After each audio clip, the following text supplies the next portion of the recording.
जानिए इस खौफनाक कहानी में कैसे एक 20 साल का युवक अपने घर लौटते वक्त एक ऐसे रहस्यमयी रास्ते पर कदम रख देता है जहां से जिंदा लौटना नामुमकिन माना जाता है। कैसे वो बुरी आत्माओं के चंगुल में फंसता है, सब जानिए इस वीडियो में। और इस कहानी के अंत में रह जाएंगे कुछ ऐसे सवाल जो आपको अगला एपिसोड देखने पर मजबूर कर देंगे। वीडियो को अंत तक जरूर देखना क्योंकि ये है सुनसान रास्ता का पहला भाग।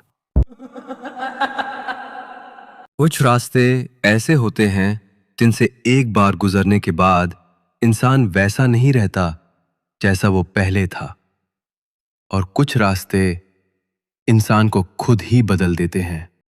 राहुल दिल्ली में एक आईटी कंपनी में काम करता था। वो एक मेहनती पर थोड़ा अकेला इंसान था।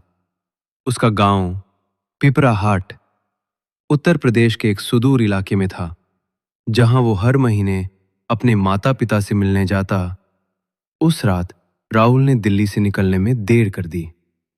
रात के 12 बज चुके थे जब वो मथुरा के पास एक सुनसान रास्ते पर पहुंचा। जीपीएस अचानक बंद हो गया। मोबाइल में नेटवर्क नहीं था। मौसम में भी अजीब सा बदलाव आ गया।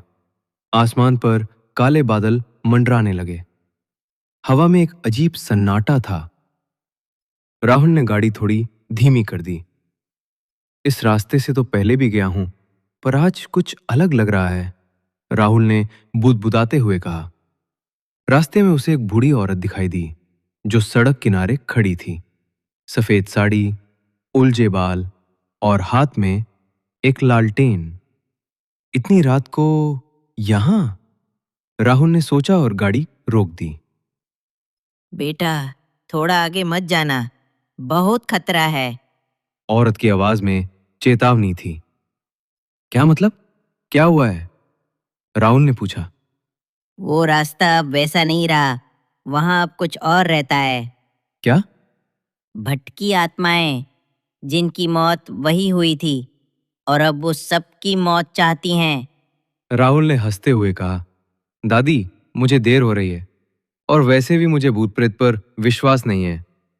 बूढ़ी औरत ने उसकी तरफ देखा और सिर्फ इतना कहा, जब वो तेरे नाम से पुकारे तो पलट के मत देखना।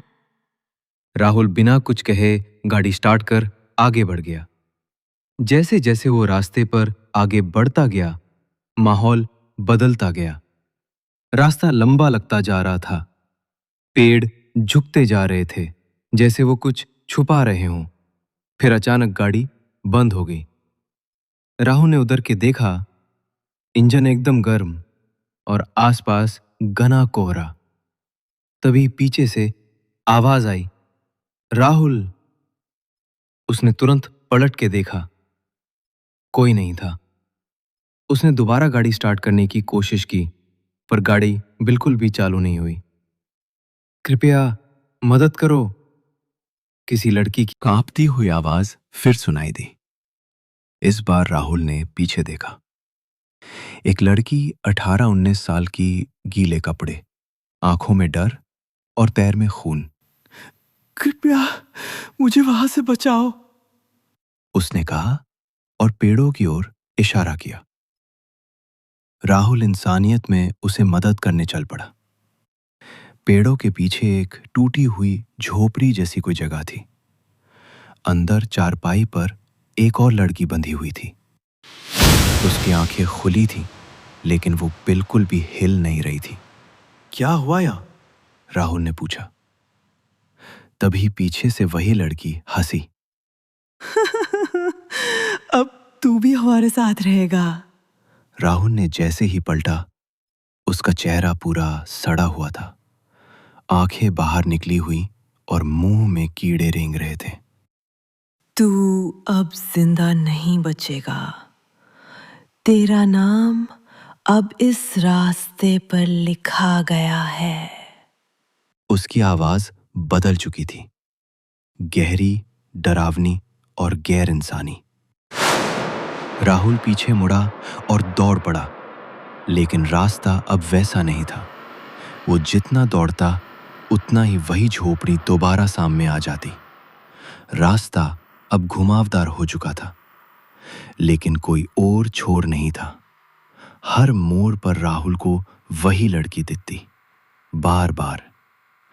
एक जगह उसे अपने पिता की आवाज सुनाई दी, राहुल बेटा इधर आओ। उसने देखा उसके पापा वहां खड़े थे, पर चेहरा अध जला और आंखें खून से लाल। बेटा मैं तेरा इंतजार कर रहा हूं। राहुल चीख पड़ा, तुम मेरे पापा नहीं हो। वो आंखें बंद कर दौड़ा और फिर गिर पड़ा। जब राहुल को होश आया, वो एक थाने में था। कौन हो तुम? इंस्पेक्टर ने पूछा। राहुल ने पूरा किस्सा सुनाया। तुम 3 दिन से लापता थे। जब तुम्हारे परिवार ने रिपोर्ट की तो हमने उस रास्ते की तलाशी ली। वहां तुम्हारी कार मिली, पूरी जली हुई। क्या? मैं तो बस एक रात वहीं था। नहीं, तुम 3 दिन से गायब थे। राहुल को कुछ समझ नहीं आ रहा था। थाने से निकलते हुए उसने देखा वहीं बूढ़ी औरत बाहर खड़ी थी, मुस्कुरा रही थी। मैंने कहा था ना, पलट के मत देखना। घर लौटकर राहुल बदल गया था। शांत, गुमसुम और हमेशा खिड़की के बाहर देखता। रात को कई बार नींद में उठकर कहता, कृपया मुझे जाने दो। उसके माँ बाप डरने लगे थे। एक रात उसने खुद को कमरे में बंद कर लिया। सुबह जब दरवाजा तोड़ा गया, राहुल वहां नहीं था। सिर्फ दीवार पर लिखा था, अब मैं उनका हिस्सा हूं। पिपराहाट के बाहर वो सुनसान रास्ता आज भी है। लोग कहते हैं कि अगर आप उस रास्ते से रात के वक्त गुजरें तो एक लड़की की चीख सुनाई देती है।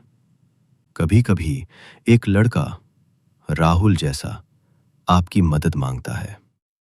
पर याद रखना, जब वो तुम्हारा नाम लेकर पुकारें तो कभी पलट कर मत देखना, क्योंकि कुछ रास्ते सिर्फ चलने के लिए नहीं होते।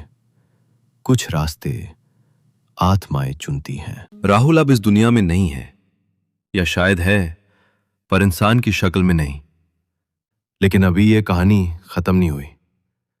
सवाल यह है कि राहुल आखिर गया कहां?